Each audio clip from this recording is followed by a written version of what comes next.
Chapter 11 is about race and ethnicity. Those are two subjects that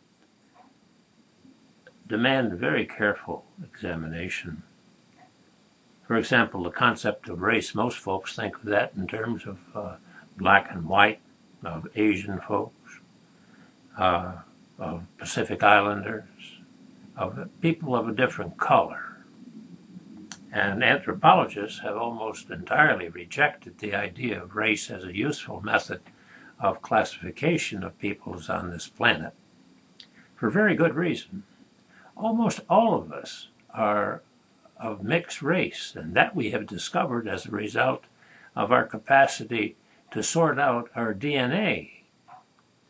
Originally, human beings we believe that nowadays that they originated someplace in East Africa, probably in a gorge in what's called Kenya, Olduvai Gorge.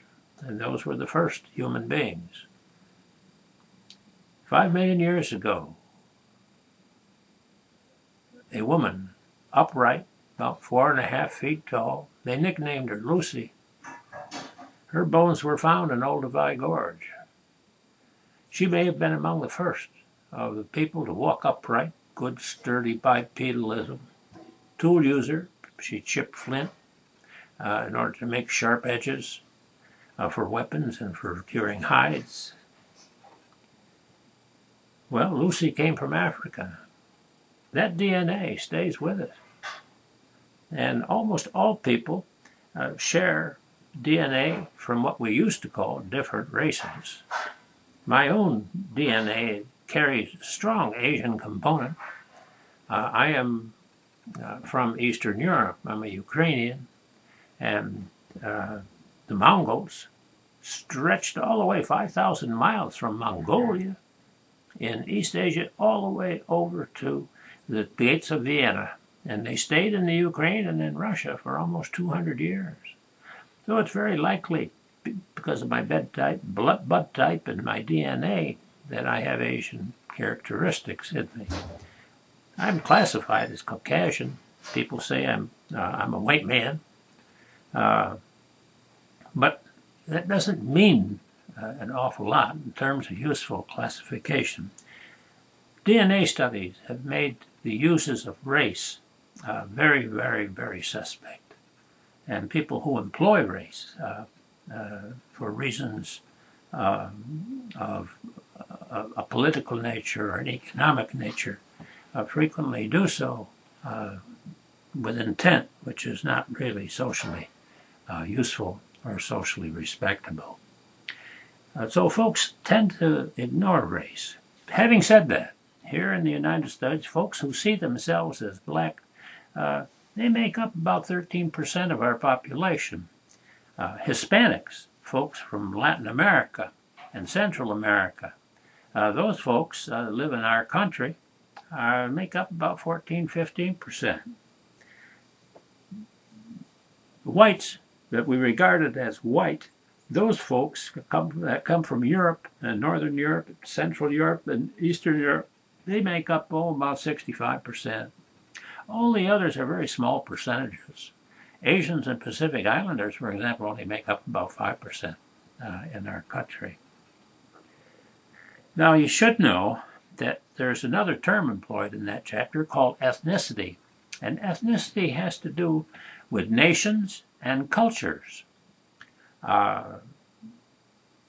It frequently involves language, it involves religion, but the best term, if you look for a synonym for ethnicity, probably is ethnicity. It probably is nationality and ethnicity. So the consequence of the use of that term means that frequently when we refer to ethnicity, we refer to people as being Irish, Italian, Mexican, German, Dutch, English, Scottish, Chinese, Japanese, and so on. Those classifications, according to nation, we regard as ethnicity. So ethnicity includes frequently language differences, religious differences, differences in appearance sometimes.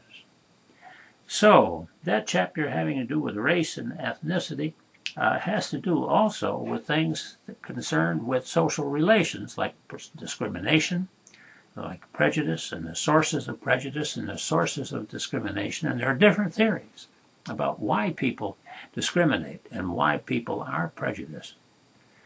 And we should also recognize that in our own country, that there has been historically a unique social experiment of bringing people together from diverse nations all over the world. People from Africa, people from Latin America, people from the South Sea Islands, and from Asia, and from Northern and Southern and Eastern Europe.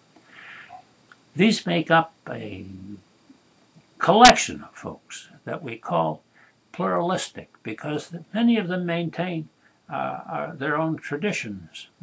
They like to cook their own food. They have their own churches. Frequently try to teach their children the language of the country of their countries of origin, so that and there is common music and dance and art and literature for the vast diversity of people in our own country.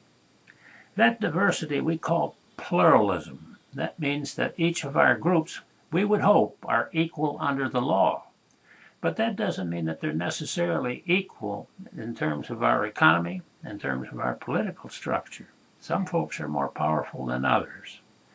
That's what the civil rights movement was about, that dominated much of the 1960s and the 70s in the effort to make sure that black people in the United States had an opportunity to vote, an opportunity to get good jobs and have access to good schools. So when you look at the issues of race and ethnicity, they do concern themselves frequently with social class and the consequences of being successful and or possibly of being oppressed in one way or another in terms of social hierarchy. That chapter on ethnicity and race is an extremely important chapter, and I hope that you enjoyed it, and I look forward to discussing some of that chapter and its characteristics with you